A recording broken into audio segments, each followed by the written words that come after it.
Buenas tardes a todos. Qué bendición verlos. Hola, ¿cómo estás? Qué alegría verte. Bien. ¿Qué más caras nuevas vemos por acá? Ya la tenemos a tu hermanita y está estrenando. Bienvenidos.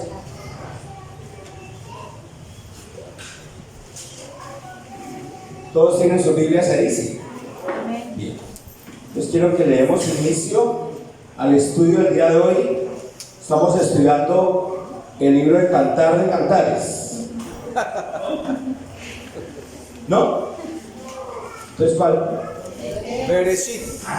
Bereshit. Listo. Bien. Entonces vamos a Bereshit. Abre Bereshit, por favor. Listo.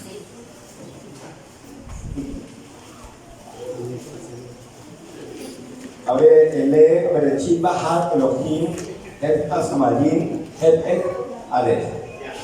Listo.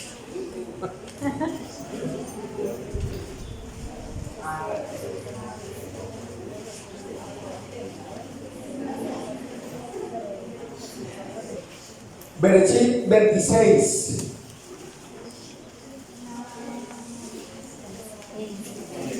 Es bueno hacer un recuento porque como nosotros estudiamos la Biblia verso a verso, ¿qué fue lo que el Señor nos enseñó la semana pasada? Entonces en el capítulo 26 vimos del verso 1 al 5.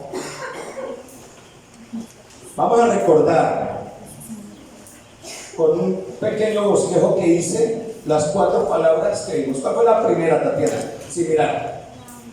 La primera palabra, hambre. La segunda, Mayra, duro. Egipto. Tercera, Jefferson. Entonces vamos a hacer Yurani. Prohibición. En la cuarta, Gine. Promesa. Son las 4 palabras que el Señor nos enseñó de los pasajes en la semana pasada. ¿Sí o no? Hambre, Egipto. Hambre, dificultades. Egipto, mundo. Prohibición, lo que no se debe hacer para no desagradar a Dios. Y promesas que van si tú haces lo que Dios te manda. Que fue lo que estudiamos. Que a la hora de nosotros pasar por cualquier dificultad, hambre, debemos evitar mirar hacia atrás, Egipto o mundo, poner por delante de nuestros ojos los mandamientos de Dios, prohibición, para no transgredirlos y confiar en sus promesas. Y después, pues chévere, no tenemos que estar llorando por transgresión que hagamos. Bien, ahora vamos a ver cómo tomó esta orden Isaac. Ahí le dijo: no desciendas a Egipto, no se devuelva al mundo. Vamos a ver qué fue lo que hizo Isaac en cuanto a esa orden de Dios directamente. Dice el verso 6 al 11: habitó pues Isaac en Gerar, y los hombres de aquel lugar le preguntaron acerca de su mujer, y él respondió: es mi hermana, porque tuvo miedo de decir es mi mujer, pensando que tal vez los hombres del lugar lo matarían por causa de Rebeca, pues ella era de hermoso aspecto. Sucedió que después que él estuvo allí muchos días, Abimelech, rey de los filisteos, mirando por una ventana, vio a Isaac que acariciaba a Rebeca su mujer. ¿No era la hermana? Y llamó a Abimelech a Isaac y le dijo: he aquí, ella es de cierto tu mujer. ¿Cómo pues dijiste es mi hermana? E Isaac le respondió: porque dije, quizás moriré por causa de ella. Y Abimelech dijo: ¿por qué nos has hecho esto? Por poco hubiera dormido alguno del pueblo con tu mujer y hubieras traído sobre nosotros el pecado. Entonces Abimelech mandó a todo el pueblo diciendo: el que tocare a este hombre o a su mujer de cierto morirá. Precioso Espíritu de Dios, cuántas cosas tienes para enseñarnos el día de hoy, Señor. En cuántas dificultades tal vez está tu pueblo, en cuántos enigmas, en cuántas situaciones tal vez un poco parecidas a la de este varón, Señor. Te pedimos que nos hables directamente, Señor, que abras tal vez los corazones duros, esos que se han encallado, que no escuchan tu palabra, porque tal vez hoy, Señor, puedan ser libres, Señor, libres de ataduras, libres de esas paredes que se levantan para no escuchar tus requerimientos y tus advertencias, Señor. Habla a través de este tu siervo, Señor, en el nombre de Jesús. Amén. ¿Cuál era la orden? Que se quedase allí. Y la orden para su papá, que se fuera de allá. ¿Sí? Abraham le dijo, váyase de ahí. Y a Isaac, quédese aquí. En todo Dios obra perfectamente. Quedarse o irse debe ser una decisión de Dios y no de hombre, ya que esa orden siempre traerá un propósito especial. Y sea que Dios diga quédese o váyase, ahí Él estará. Quiero que abran Juan 12:26. Si Dios te dice quédese, ¿qué tiene que hacer? Si dice váyase, ¿qué tiene que hacer? Pues irse. Si tiene una comunión con Dios bien ligada, simplemente va a entender cuando Dios le dice quédese o váyase. Algunos se van huyendo de algunas cosas, de algunas situaciones. Yo llegué a este pueblo huyendo de 1000 conflictos, 1000 situaciones. Y aquí llegué de esa forma. No me fue muy bien al principio, porque Dios no me había dicho que me viniera. Es más, me dijeron no se vaya para allá. Aún así tuvimos que pasar con mi esposa unos tiempos difíciles, pero en medio de eso terminó el Señor respaldándonos. Pero la orden era no se vaya. Sin embargo lo hice. Hoy puedo entender más su palabra. Amén. Si alguno me sirve, sígame, y donde yo estuviere, allí también estará mi servidor. Si alguno me sirviere, mi Padre le honrará. Amén. Sírvele al Señor y Él te dirá dónde ir, y donde tú vayas, ahí Él estará.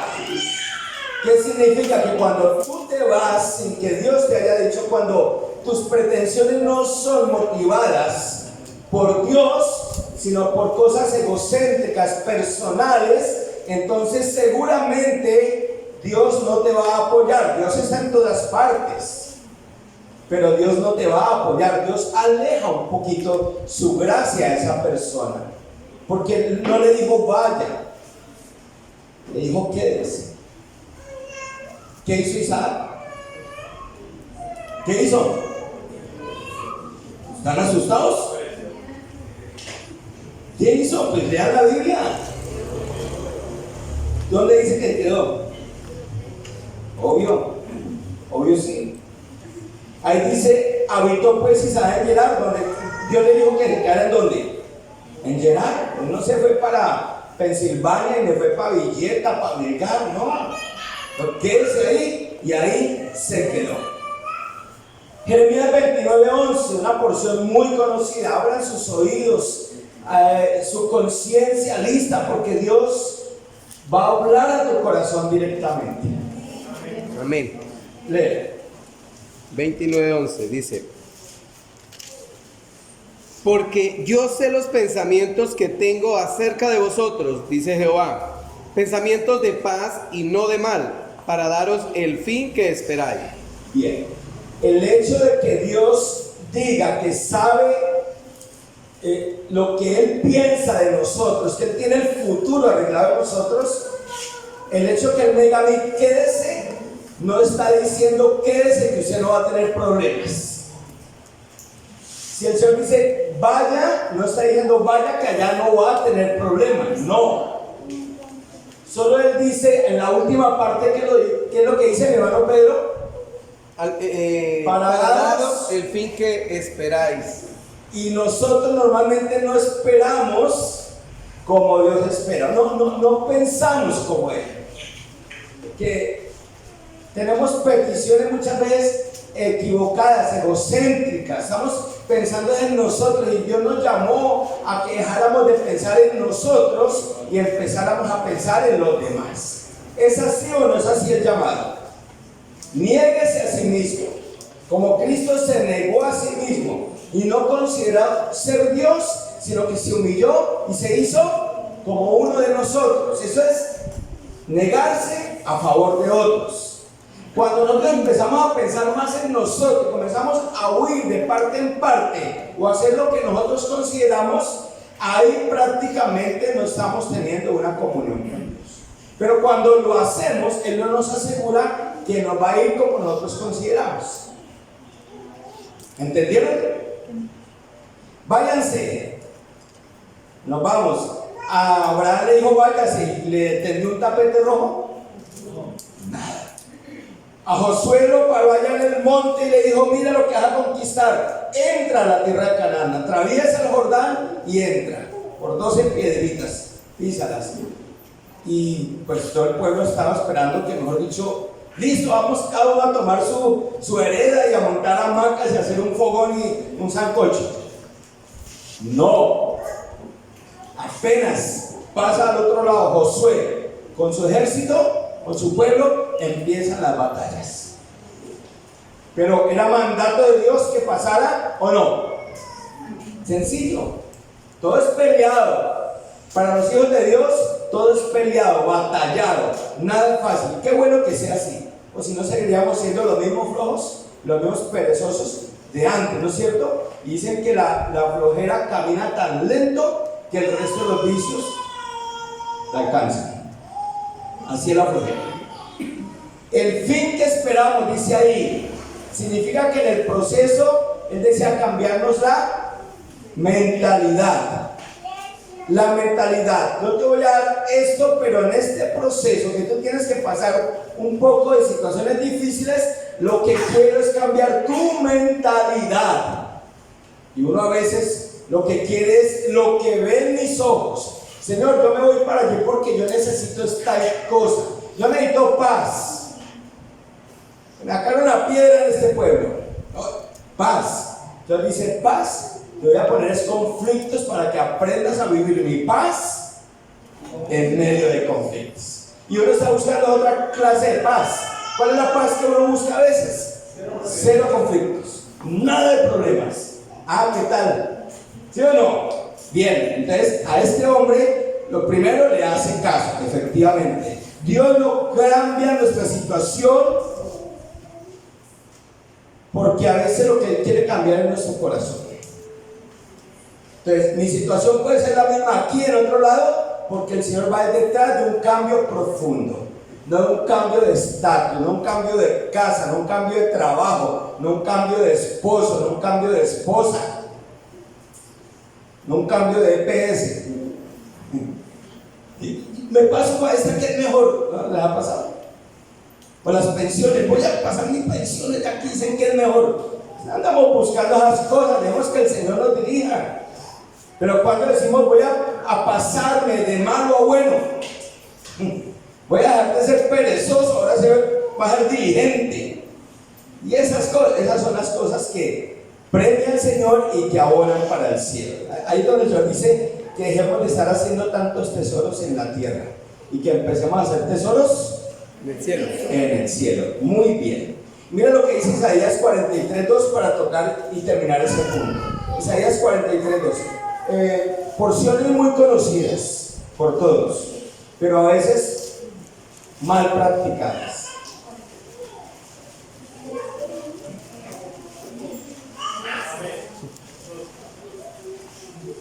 Yo, 43:2. Cuando pases por las aguas, yo estaré contigo, y si por los ríos, no te anegarán. Cuando pases por el fuego, no te quemarás, ni la llama arderá en ti. ¿Qué significa? Si tú unes el verso 6 de Génesis, dice que es acá, no va a ir. Si tú unes Jeremías 29, yo sé mis pensamientos, yo sé lo que tengo para usted. Y acá, ¿qué le dice? Que aunque llegue Si a pasar, pasas, ¿qué le está diciendo en realidad? que no Que hay una gran posibilidad de que se va a pasar. Es más, que necesitamos pasar dificultades. Hay una gran posibilidad de que se va a pasar por las aguas, pero él dice, ¿no qué? te anegarán. Exactamente. No lo cubrirán. Pero ¿qué está diciendo? Puede que le llegue hasta los lomos. Puede que le retenga el caminar. Una cosa es caminar donde el agua me da los tobillos. Otra cosa es caminar cuando el agua me da la cintura. Y otra cosa es caminar cuando el agua la tengo al cuello. A los tobillos es fácil caminar. Al cuello. Porque lo primero que uno piensa es que el agua empezó a subir y me va a cubrir. En medio de los problemas no llega el pensamiento de esta ya no salgo. Esto es muy difícil, lo que me está pasando a mí no tiene remedio. Ya no aguanto más. Él dice no importa. Si hay confianza en Él, si eres obediente, Él dice no importa hasta donde el agua te llegue, yo estaré contigo. ¿Quedamos? Además, que eso es un principio bíblico, ¿no es cierto? Todo depende si estamos en obediencia. Ese es el ancla de todo, esa es la llave. Esa es la llave, la obediencia. En desobediencia, todo esto son solo cuadritos que venden en las papelerías. ¿Sí han visto? Jeremías 29:11 dice cuadrito, no más, o que mandan por el Facebook, no más. Recitales, rezos. Si tú comprendes esto en todo el compendio que lo quiere decir, dices, claro, en la obediencia, Dios promete esto y se lo está diciendo a Isaac. Porque ahí vimos la semana pasada cómo le dio promesa a Abraham y se la cumplió. A él le está dando promesa y de seguro se la va a cumplir cuando avancemos más en la palabra. Bien, ¿qué hizo Isaac? En efecto, hizo caso, se quedó y habitó, y hasta ahí todo está como el pibe. Todo bien. Todo bien. A partir del próximo verso, el Señor nos va a mostrar parte del propósito por el cual Dios quería que se quedara allí. Del verso 27 vamos a ver, y seguramente nos va a tocar fuertemente. Si tú vas a un teatro, a un cine, a ver, ¿cómo se llama la película que salió ahorita nueva con Claro? La animada. Encanto. Tú vas al cine y ves Encanto, a ti no te pueden mostrar ahí el ratón Mickey, ¿no es cierto? Tú pagaste para ver ¿qué? Encanto. No pagaste para ver Pac-Man ni el llanero solitario. Encanto. Otros pagan para dormir, pero no. Entran con la intención de ver esa película. ¿Están de acuerdo o no están de acuerdo? Bien. Bueno, entonces, en este caso, Isaac hizo lo apropiado que Dios le mandó, pero de aquí en adelante, cuando ustedes vienen a una iglesia, ustedes tienen que venir con la motivación de que van a ser evangelizados. Este es el mensaje. El pastor no se puede volver el mensaje, sino el mensajero. Ustedes tienen que venir aquí a recibir el mensaje que Dios tiene para ustedes hoy. Uno no viene a aprender a ver cómo recaudo más en mi mente para ir a enseñar a los demás, para mostrarles cómo sé. Uno no ve, no escucha prédica, no abre la palabra de Dios para eso. Uno siempre la abre ¿para qué? Para ser evangelizado. Evangelizado. Les repito nuevamente, la Biblia es el único libro que mientras tú la lees, Él te está leyendo a ti. Y nosotros tenemos que tener esa posición. Tanto ustedes como yo, en este caso, vamos a ponernos ahí delante de Dios que nos va a hablar directamente en cuanto a lo que hizo Isaac, pero en cuanto a lo que nosotros hacemos. Estoy seguro que nos va a dar fuerte y eso es maravilloso. Dos cosas por las cuales Dios no quería que Isaac fuera a Egipto, aparte pues del peligro, ¿no es cierto?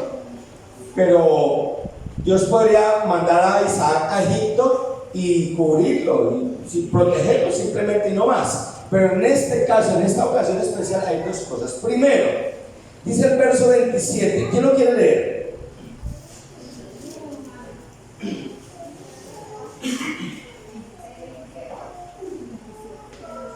Y le dijo Isaac, ¿por qué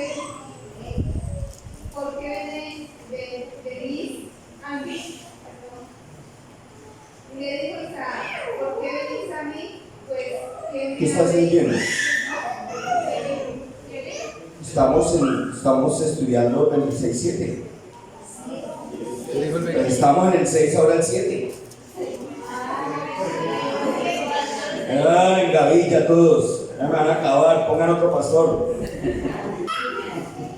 Ale. Sí, fuerte. Y los hombres de aquel lugar le preguntaron acerca de su mujer. Y él respondió, es mi hermana, porque tuvo miedo de decir, es mi mujer, pensando que tal vez los hombres del lugar lo matarían por causa de Rebeca, pues ella era de hermoso aspecto. Dos cosas salen ahí. Primera, miedo. Miedo. Ya nos vamos identificando. La primera, miedo, y la segunda, mentira.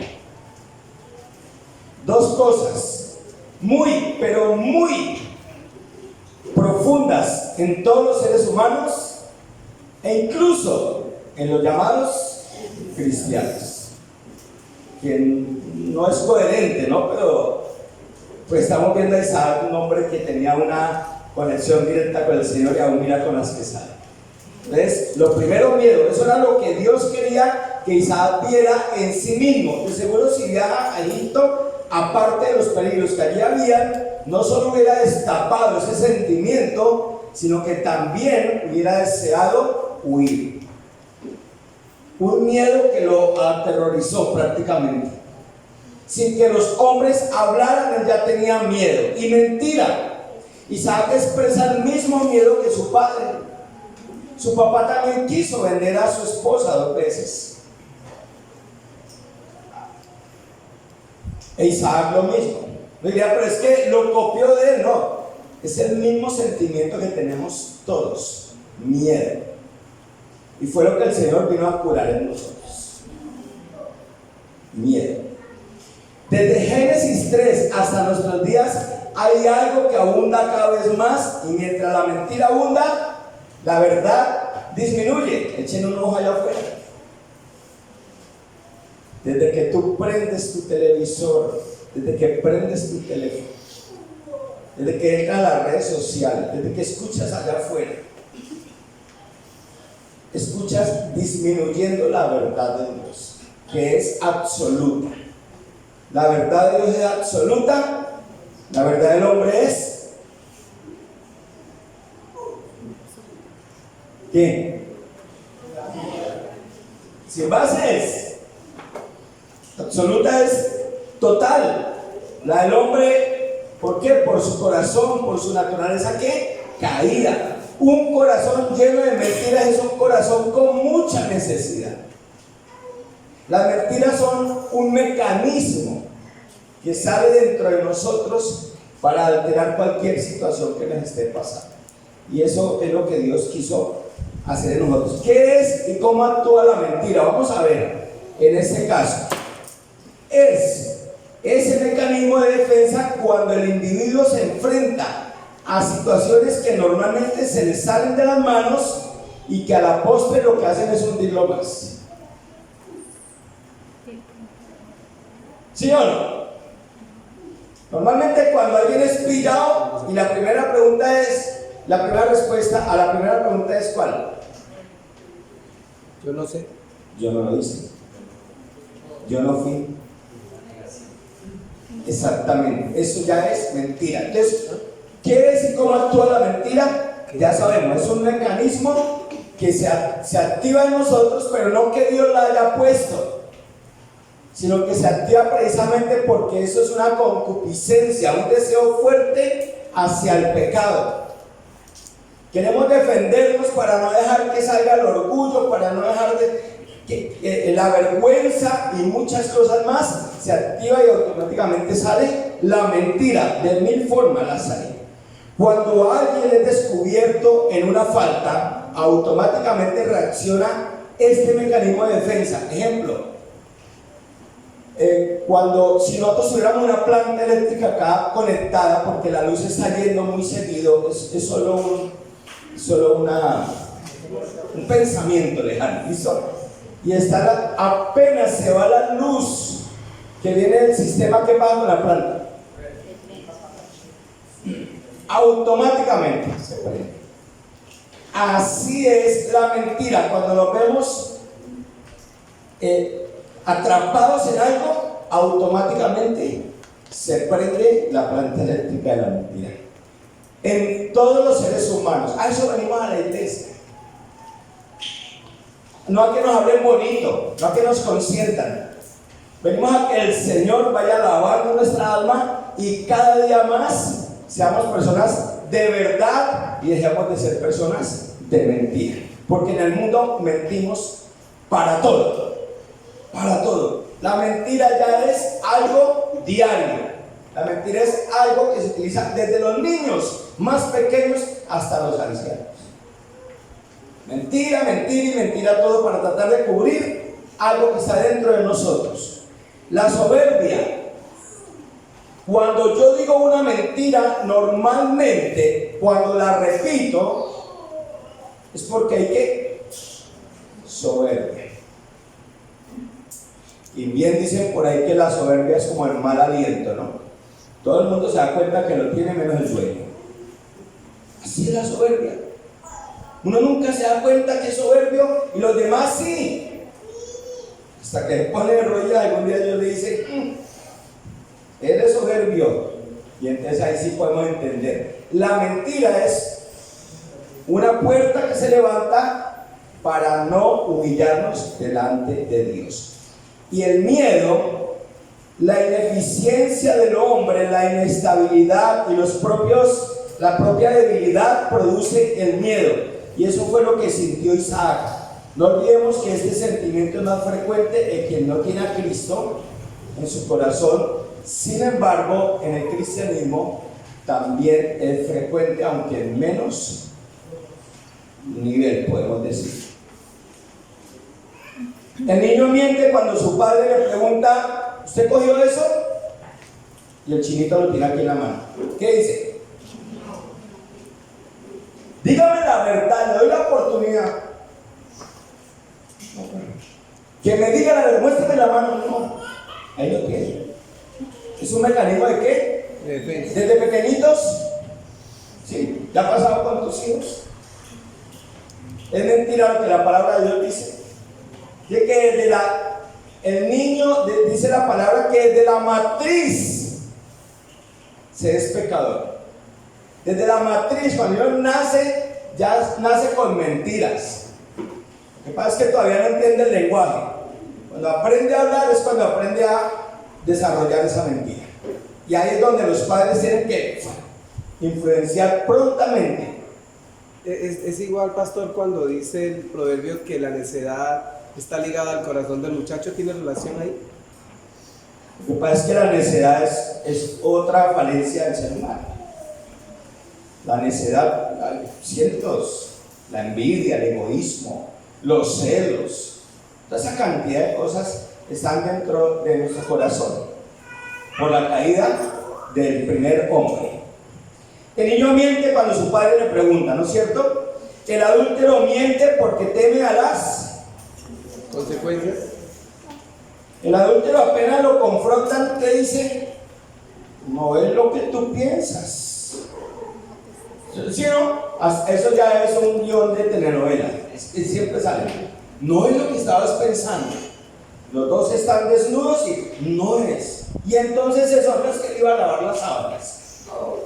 Yo la contraté para eso. Casi siempre el mecanismo de defensa es así. El joven miente porque no desconoce, o sea, no conoce las consecuencias. Los jóvenes mienten, y díganme si es mentira que ellos mienten mintiendo siempre. ¿Sí? Los jóvenes mienten constantemente. Mamás, mírenlos. Papás, si salen, mírenlos.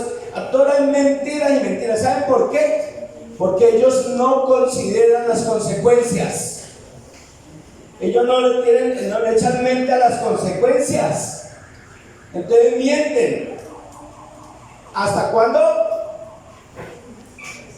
Hasta cuando se asume la disciplina, la consecuencia. Hasta cuando llegan las consecuencias. En el momento que llegan las cosas, y sí, entra eso, el correazo, el castigo, o la embarraron o algo. Hasta ahí, es que da cuenta. ¿Ustedes creen que después de las consecuencias dejan de mentir? No.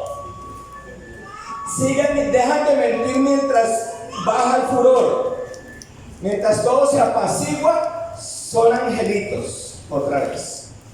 Ay, pero espere que pase un tiempo. Y la mentira está dentro de nosotros. ¿Están entendiendo? Hasta ahí estamos viendo lo que es la naturaleza del hombre. Todos los seres humanos, crean o no crean en Dios, esa es la naturaleza. Así es sencillo. El cristiano miente porque no le teme lo suficiente a Dios, o no teme lo que pueda pasar. ¿Hasta cuándo? Hasta que Dios toma decisiones. Entonces ahí sí puede haber un cambio. Ahí sí, porque ve directamente que fue Dios quien terminó aplicando disciplina. Entonces ese cristiano tiene gran posibilidad que se arrepiente y diga: Señor, me lo advertiste tantas veces. Entonces acepta y dice sí, porque le duele la disciplina. El incrédulo no. El incrédulo dice: me hizo y no me dolió, y si puedo lo volveré a hacer. Sí se puede.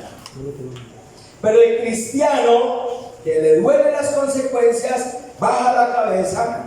Y hay una cantidad de testimonios en la Biblia de hombres cometieron errores, bajaron la cabeza y se arrepintieron, y otros no. Y esos otros que no se arrepintieron terminaron recibiendo las consecuencias, que es el cuarto punto de la clase pasada, si lo podemos decir así, que es prohibiciones y promesas. ¿Saben que las promesas siempre se ven en términos positivos? ¿Sí se han dado cuenta? Una promesa de Dios siempre uno lo mira como un término ¿qué? Positivo. No, una promesa de Dios también es negativa. Te prometo que si fallas te va a pasar esto. Y pasa, eso es negativo para uno. Te alcanzará, dice. Te alcanzará. Capítulo 28 de Deuteronomio, las dos partes. Entonces también los no de Dios son tan buenos como los sí de Dios, automáticamente. ¿Por qué es tan difícil dejar de mentir? ¿Quién le dice? Hay varias maneras de tapar Duro. Hay varias maneras de tapar una mentira, y el empleo de la mentira también. ¿Quién más?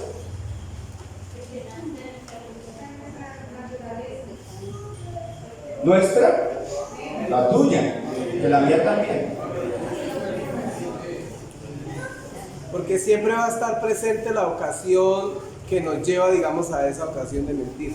Y si nos encerramos en un cuarto unos 3 años, ya no hay presente la situación. Dejamos de mentir ahí.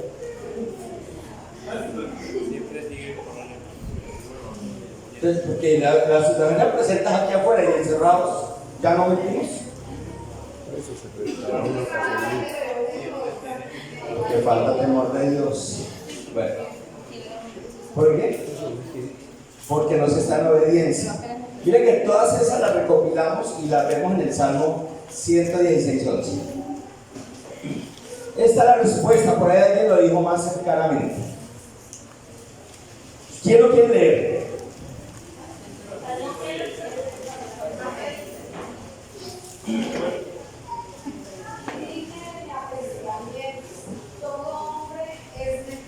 Gracias. Todo hombre es mentiroso. Dile al que está a tu lado: tú eres mentiroso, díselo. Tu mano derecha, dile: tú eres mentiroso. Ahora el otro respóndale: usted es más mentiroso que yo todavía.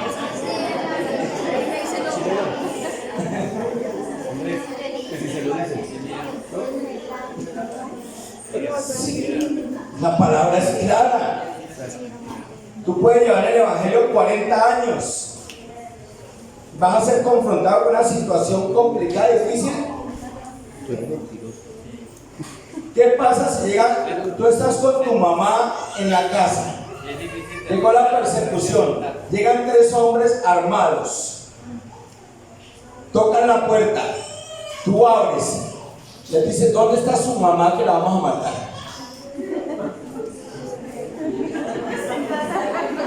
Obvio voy a negarla. Ahí lo dejo. Por ahí hay una doctrina que habla de la verdad absoluta, pero es el escalamiento. Entonces, según las circunstancias. Pero tú, ¿qué vas a decir ahí? Venimos por tu mamá y la vamos a fritar. ¿Está dentro? Nos vamos a ver enfrentados a una cantidad de circunstancias en el trabajo, en la calle, en los negocios. Todo por donde tú vas hay una cantidad de circunstancias que te van a confrontar para que aprendas a decir la verdad o te cerciores que eres bien mentiroso. Y eso es de forma personal. Por eso el Espíritu Santo va trabajando en nosotros, porque nadie se va a dar cuenta cuando yo digo una mentira, estoy solo. Pero la palabra dice, ¿a dónde huiré de tu espíritu? ¿Dónde me esconderé? Si subo al cielo, allí estarás. Si bajo a lo profundo de la tierra, también estarás allí. Si corro para el norte, para el sur, ahí estás tú. No hay dónde huir del Espíritu Santo. Así que cuando yo me veo confrontado y le digo una mentira a alguien, el Espíritu de Dios inmediatamente me está señalando. Me está diciendo, tú sabes que eso es mentira. Entonces el que no es hijo de Dios, dice, me la pasé por la galleta. No se dio cuenta. Bueno, está acumulando ascuas sobre su cabeza, así de sencillo. Juan 8:44. Juan 8:44.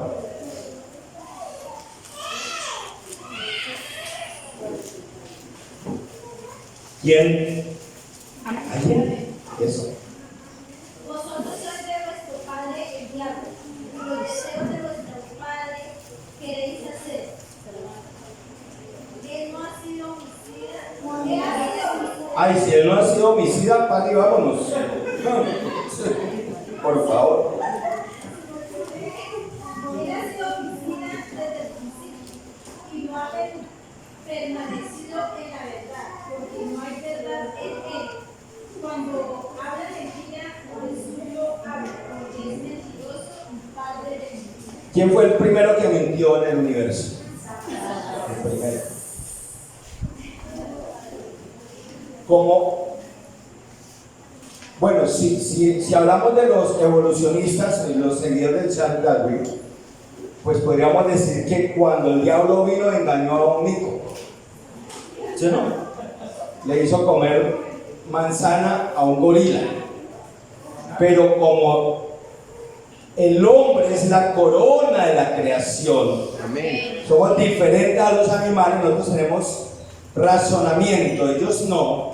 Entonces a esa criatura Satanás quiso pervertirla. Él no se le fue a los animales, él no lo ven hablando con una vaca a ver si la pervierte.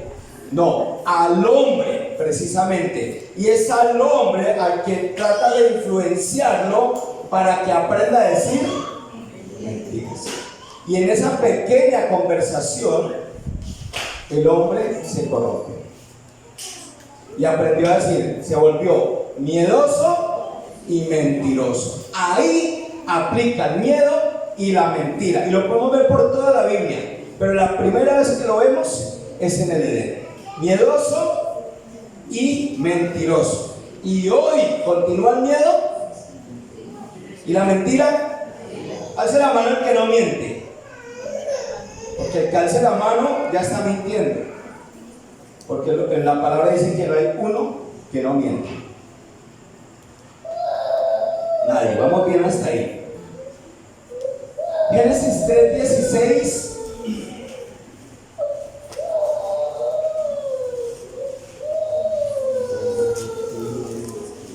Génesis 3:16, perdón, 3:13.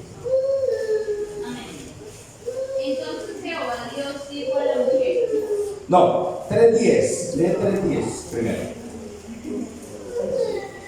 Ya léelo. Ahí. Y él respondió, oí tu voz en el huerto y tuve miedo. Miedo. Apareció por primera vez el miedo. Un mecanismo también de defensa. Igual que el dolor. Cuando el dolor aparece en el cuerpo de un ser humano, está diciendo que algo está desajustado, ¿no es cierto? El miedo, cuando aparece en un ser humano, el miedo está diciendo algo le pasa en su alma. Y a este hombre algo le pasaba en su alma. Casi nada. Le había fallado a Dios. ¿Ya sabes de dónde viene el miedo de nosotros? De fallarle a Dios. ¿Ya saben de dónde viene la mentira? De fallarle a Dios. Sigue. Porque estaba desnudo y me escondí. Y Dios le dijo: ¿Quién te enseñó que estabas desnudo? ¿Has comido del árbol que yo te mandé no comiences? Y el hombre respondió: La mujer que me diste por compañera me dio del árbol y yo comí. Entonces Jehová Dios dijo a la mujer: ¿Qué es lo que has hecho? Y dijo la mujer: La serpiente me engañó y comí. Y ahí van a seguir. Le preguntan al diablo y dice: no, fue Eva. Entonces, a mentir, ninguno asumió su responsabilidad. Y cuando nosotros mentimos es porque no asumimos nuestra responsabilidad. Y eso tiene un pequeño alejamiento de Dios. Constantemente se da eso. Mira lo que dice Génesis 26:7. Amén.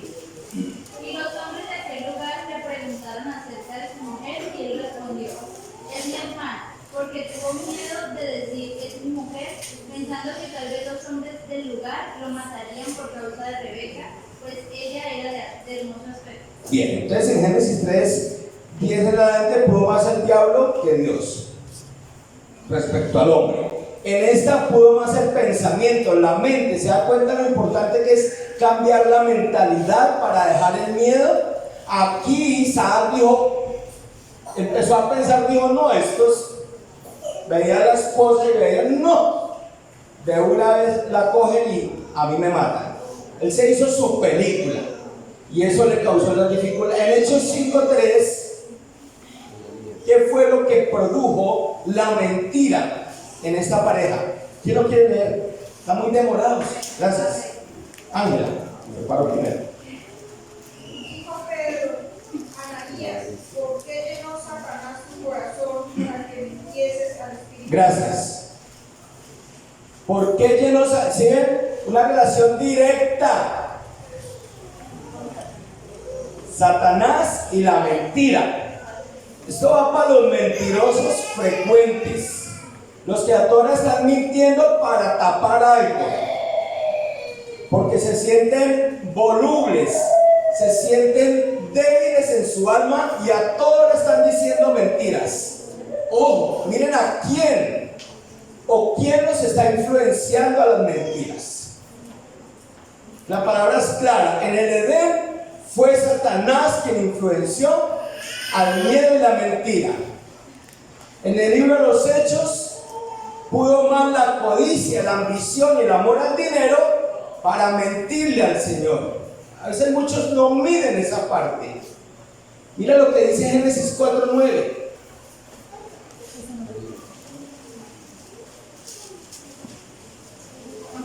Sí. Y Jehová dijo a Caín: ¿Dónde está Abel tu hermano? Y él respondió: No sé, ¿soy yo acaso guarda de mi hermano? No solo mentiroso, sino también insolente con Dios, ¿no? La pregunta fue: ¿dónde está tu hermano? Distinto. Mentiroso. ¿Él sabía dónde estaba? Sí, sabía qué hueco le había echado. Eso es lo de su padre. ¿Se dan cuenta cómo hasta nuestros días todavía hay algo que solucionar en nosotros grande, y es la mentira? Porque muchas veces mentimos y consideramos que nos salvamos del problema. Lo que no consideramos es que hay uno que lo sabe todo. Y él está diciendo: vas a tener consecuencias si sigues mintiendo. Y hoy, ¿cuántos están viviendo consecuencias por mentirosos? Aún siendo cristianos. Cristianos, ojo con eso. Bien, La peor verdad es preferible que la mejor mentira, dicen por ahí. La peor verdad es preferible que la mejor mentira.